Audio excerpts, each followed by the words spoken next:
Madame, Monsieur, bonjour. Je pense que nous allons commencer.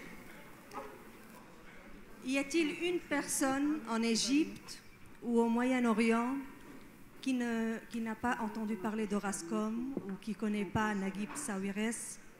Je ne pense pas. Naguib Sawiris, ou le pharaon des télécommunications, comme on aimerait l'appeler, comme on aime l'appeler en Égypte, fait partie de ces personnalités, de ces personnages extraordinaires qui ont marqué leur époque. Alors, résumer son parcours en quelques mots est un exercice très difficile. Alors, comment présenter ce grand homme avant de lui laisser la parole? Chers amis, Naguib Sawiris, il a hérité d'un géant qui est Orascom.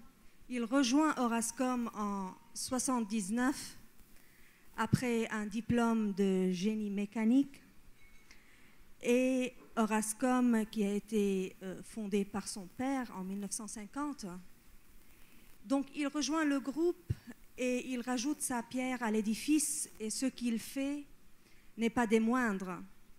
Il a permis à ce groupe de rayonner à travers le monde et à travers les 4 coins du monde, mais surtout au Moyen-Orient, en Afrique et en Asie du Sud. Et il a fondé l'Orascom. Il a fondé donc le géant de la téléphonie mobile. Ensuite, voilà, donc je ne vais pas trop tarder. Je vais lui laisser la parole. Il a eu beaucoup de titres honorifiques, dont la Légion d'honneur, ça, je voudrais le signaler. Je sais qu'il parle plusieurs langues, mais je préfère lui poser les questions en arabe parce que la langue maternelle est la langue du cœur.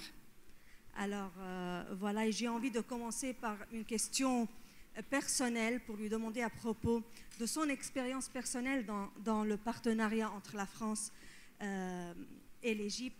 Ustaz Naguib Sawiris, ahlan wa sahlan bik. Bonjour, Monsieur Sawiris.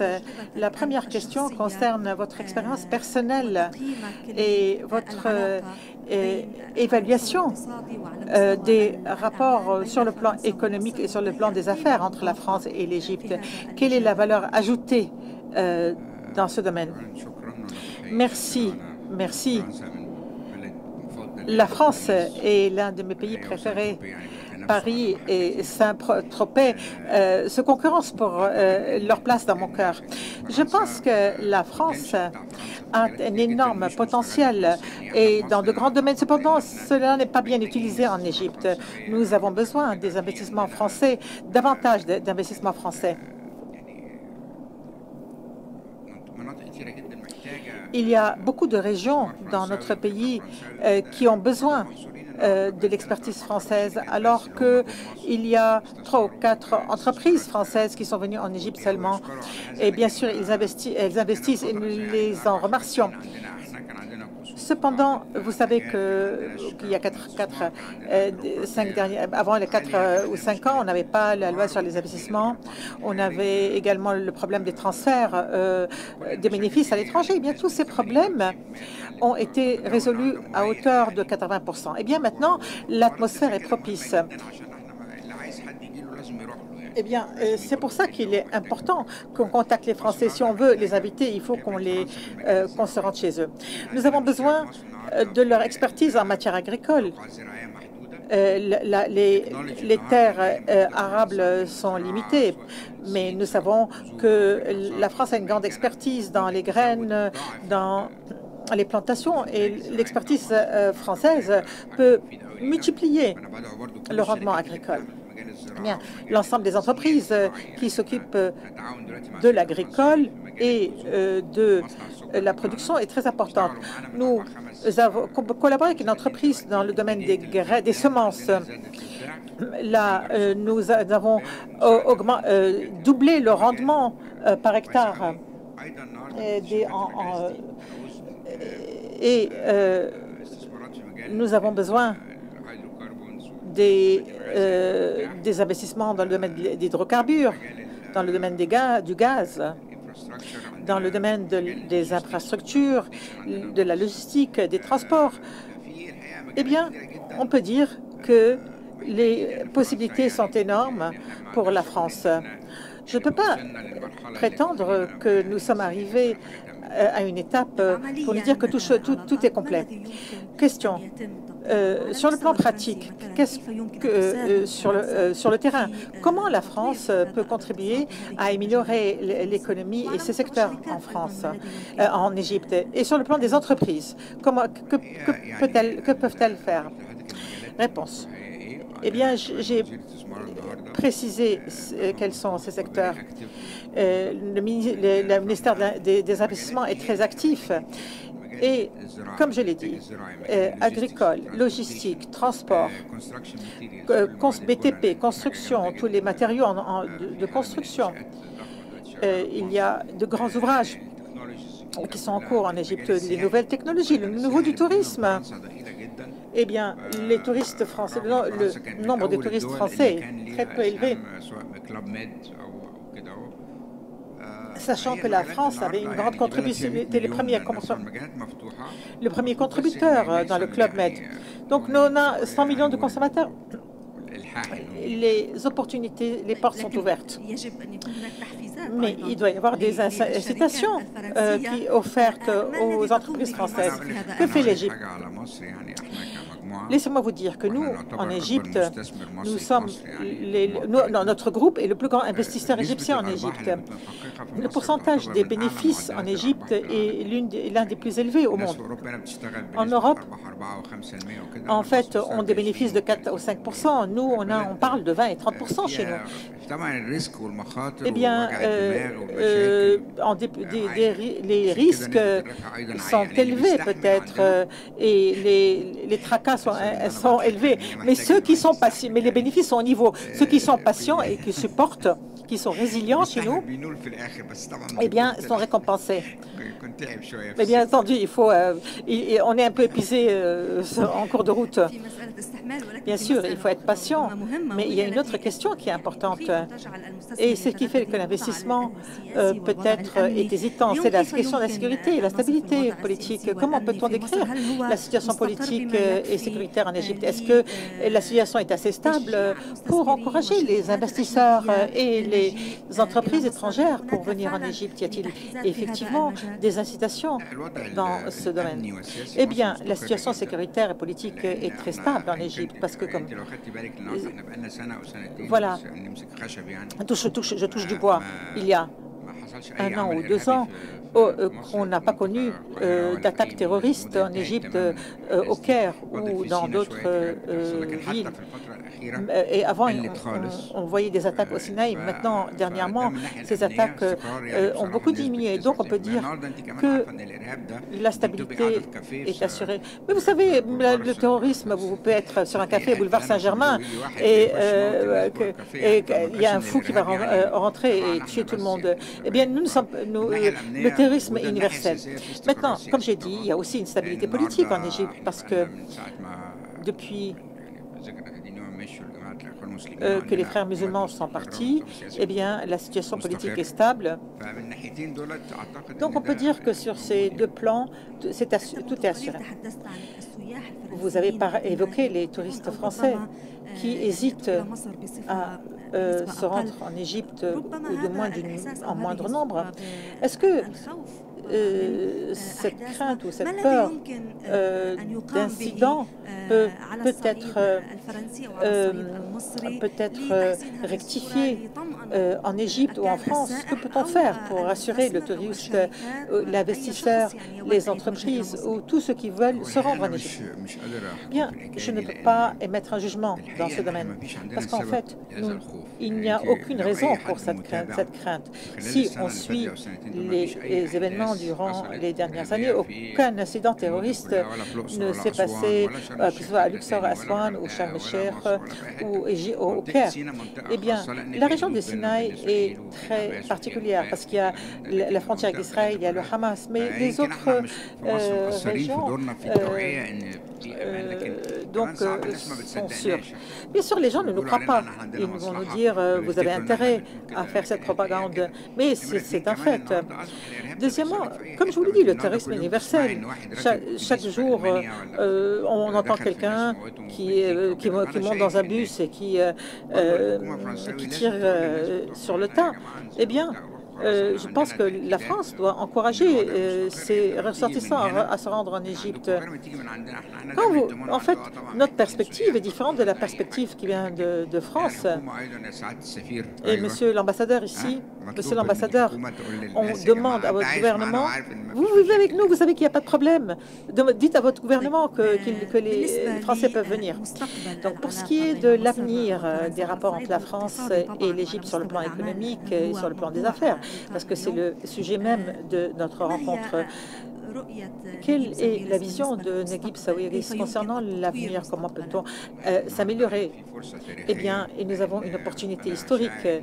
Moi, je pense que la position égyptienne, américaine, est peut-être divergente d'un certain nombre de politiques qu'on a. Nous sommes beaucoup plus proches des Européens pour ce qui est de Jérusalem, du problème palestinien. Je pense qu'Europe a adopté notre vision en tant qu'Arabe et en tant qu'Égyptien.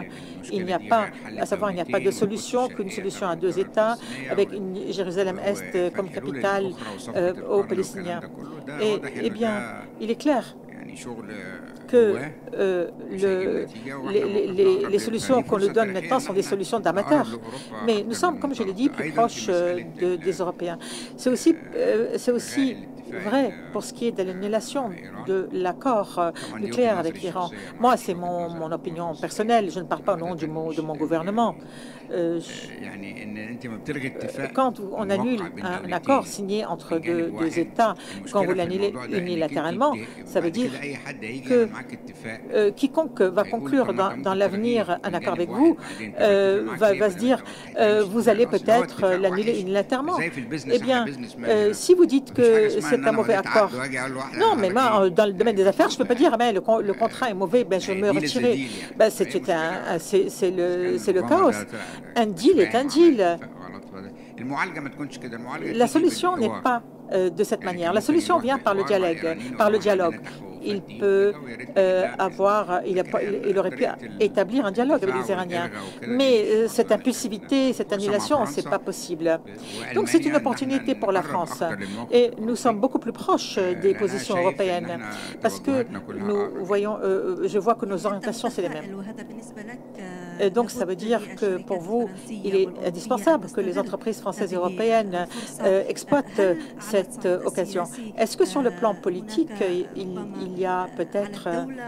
il faut peut-être que l'État français fasse un pas dans cette direction afin d'encourager ces entreprises à se rendre en Égypte? Oui, bien sûr. Moi, j'ai dit que nous avons résolu 70 à 80% des problèmes. Nous, en tant que groupe, nous avons pris la décision il y a un an d'investir en force. Et cela veut dire que nous considérons que les problèmes qui existaient ont été résolus. Et moi, je ne fais pas de la propagande, mais je vous affirmer que le pays a beaucoup de potentiel pour l'investissement et le taux de rendement, les bénéfices peuvent être très élevés. Même pour ce qui est des projets qui sont villes nouvelles, etc., et routes, malgré qu'il y a certaines critiques, eh bien, ça fait qu'il y a une certaine ébullition économique dans le pays que nous ressentons. Peut-être que la peur, c'est la hausse des prix ou l'élimination des subventions. Mais bon. Donc, sur la base de l'expérience d'Orascom dans les investissements au sein de l'Égypte, est-ce que c'est une expérience encourageante? Parce que vous êtes égyptien et vous investissez. Est-ce que vous investissez parce que c'est votre pays? Non. Je n'ai jamais investit, non, parce que c'est mon pays. Un investisseur investit pour gagner. S'il voit qu'il y a un intérêt, il va investir. Investissement égale bénéfice. Bien sûr, mon pays est ma priorité pour les investissements, mais il faut qu'il y ait des éléments nécessaires pour les investissements. Maintenant, on a un groupe de ministres qui sont excellents. Et ils étaient tous fonctionnaires à la Banque mondiale, aux organisations internationales. Le ministre et notre ministre qui est très jeune ici, je ne sais même pas si elle est mariée. Elle va à 7 heures du matin au bureau, elle rentre à 2 heures du matin. Ça veut dire qu'elle est sérieuse, elle travaille. Et ça veut dire que nous avons des gens qui sont productifs. La ministre du tourisme, qui était également à la Banque mondiale, eh bien, nous avons une élite de ministres. Et même leurs assistants, leurs députés sont excellents. D'habitude, en Égypte, on avait de bons ministres. Après, tout ce que vous aviez au-dessous se perdait dans la bureaucratie et dans d'autres aléas. Mais maintenant, il y a une épuration qui se fait. Moi, c'est mon ressenti. Tous mes collègues égyptiens qui ont des investissements savent quelle est la réalité des choses. Il y a dans le domaine de l'immobilier, qui est florissant, il y a dans le domaine agricole.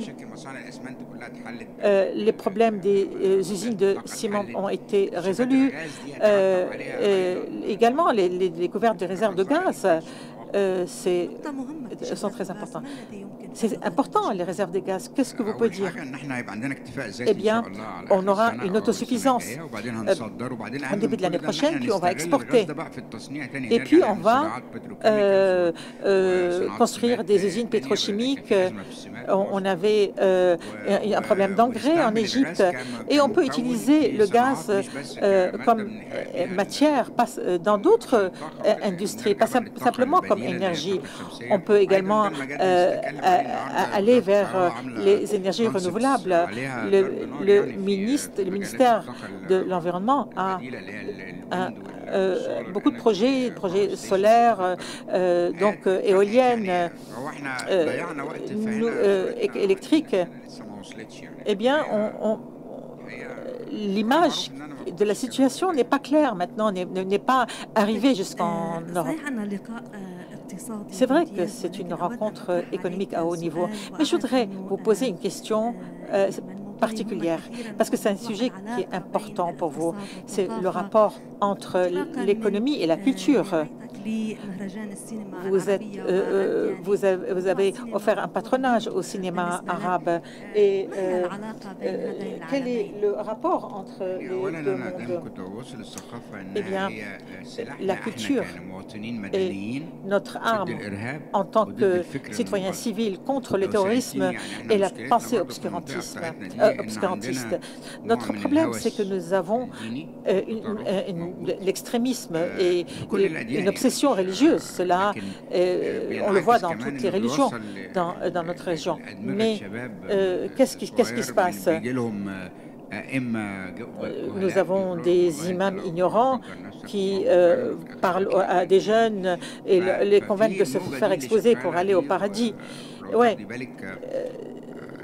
Vous voyez, en bas, il y a une exposition sur le canal de Suez. Il y avait également un discours de Gamal Abdel Nasser lors de la nationalisation du canal de Suez. Et ce que je peux vous dire, c'est que la culture est la première arme pour libérer les cerveaux et pour insuffler l'esprit de l'amour, la musique, l'art. Ce sont les armes contre le terrorisme. Et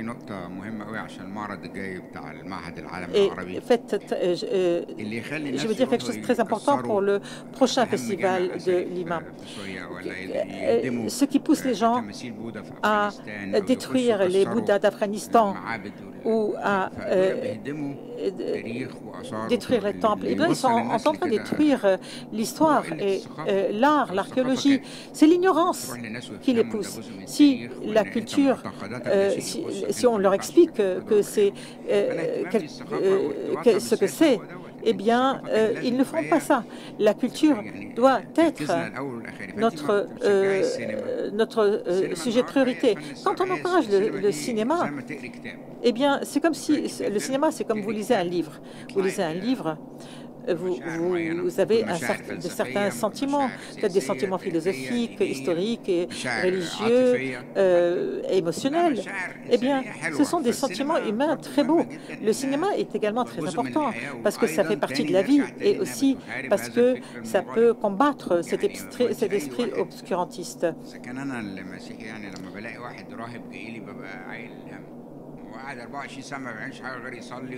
Mais moi, en tant que chrétien, quand je vois un moine qui porte des habits qui viennent vers moi aussi, ça ne me plaît pas trop parce que je ne veux pas être limité à la religion. Non, en fait, il faut être modéré. Et c'est pourquoi je pense que la culture et l'art contribuent à cela. Pour ce qui est de la coopération entre l'Égypte et la France dans le domaine culturel, y a-t-il quelque chose qui est produit ou réalisé? Est-ce que ce qui est produit ou réalisé jusqu'à maintenant suffit ou est-ce qu'il y a d'autres domaines sur lesquels on peut se concentrer? Le dernier concert que j'ai organisé en France, c'était il y a à peu près 10 ans. Avec Charles Aznavour. Il y avait ici une conférence sur les chrétiens du Moyen-Orient. Et puis je suis sortie, et d'ici, j'ai salué M. Macron, et j'ai vu Charles Aznavour qui est en face de moi. Eh bien, voilà. Ce que je veux dire, c'est qu'il faut attirer des gens les musiciens. On n'a pas de coopération dans la musique et le cinéma avec la France. Dans le prochain, j'espère que dans le prochain festival Al-Gouna, on est plus de Français. Vous avez en fait, lancer ce festival. Pourquoi? Parce que le cinéma dans le pays arabe, en Égypte, vous savez, c'était le cinéma. Les Marocains, les Tunisiens qui sont là savent qu'ils ont connu l'Égypte par le cinéma. Quand on disait film arabe, on vous disait film égyptien. Il n'y avait pas d'autre cinéma. Tous les acteurs importants en Égypte venaient de la Syrie et du Liban. Ils devaient venir en Égypte pour avoir une réputation. Un chanteur, pour être connu, devait venir en Égypte. Donc c'est pourquoi le monde arabe nous regardait avec ébahissement à cause de ce cinéma. Et c'est le cinéma qui donnait l'impression que nous étions un État cultivé, artiste, avec des producteurs, des réalisateurs. Eh bien, le cinéma est également la production du bonheur. Si vous sortez d'un film et vous êtes heureux, eh bien, ça vous change de l'humeur ambiante. Si on n'est pas heureux dans notre vie, on pouvait être heureux au cinéma. Donc, je vais conclure avec une question économique. Est-ce que les investissements dans le cinéma est un investissement gagnant? Est-ce qu'il est profitable? Eh bien, nous, en tant qu'hommes d'affaires, on se dit que la chance, c'est 80% du succès. La même chose au cinéma. Parfois, il y a des films magnifiques qui n'ont pas de public parce que malheureusement, le public aujourd'hui veut des choses légères, il ne veut pas des choses casse-tête. C'est pourquoi les investissements dans le cinéma, parfois, c'est aléatoire. Le film peut être magnifique sans résultat. Moi, j'ai fait 5 films et puis un seul a produit des bénéfices. C'est pour ça que je ne vais pas vraiment encourager les gens à investir dans le cinéma. Mais vous les encouragez à investir dans le gaz, l'agriculture. Oui, Je suis très optimiste pour l'Égypte pour les 4 à 5 prochaines années. On a fini avec le défi sécuritaire, on a surmonté 90% du terrorisme,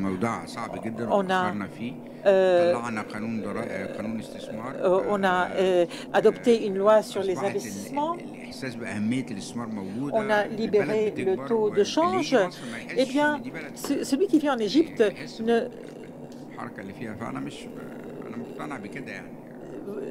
constate le mouvement.